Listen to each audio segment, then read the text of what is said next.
hurt versus grievous hurt. If that question is asked in your UPSC law optional mains, you have to know what constitute grievous hurt. So basically a hurt only will be escalated to be grievous hurt if it falls under these situations.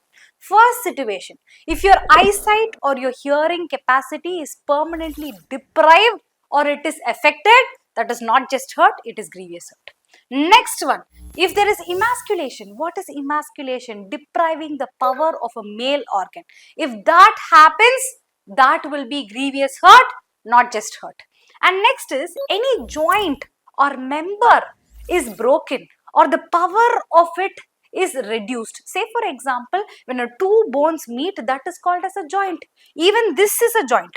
You see, two bones meet. If this joint is hurt and this is deprived of any small power, see, if I am able to do this, it's fine. If I am not able to do this because you hurt me, now this is not just hurt, it is grievous hurt. Okay, and the next thing is face or head is disfigured. That is also grievous hurt. And you see, fracture or dislocation. So any bone is broken, it is a grievous hurt. And dislocation of your tooth, say for example, you slap a person, that's just hurt. But you slap so hard that the teeth comes out, one of the tooth comes out, then that becomes grievous hurt.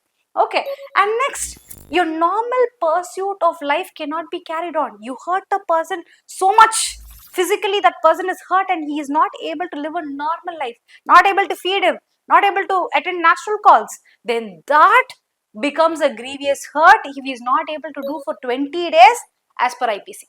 Now under BNS, the days are reduced. If he is not able to do that for 15 days itself, it is enough that it will be grievous hurt.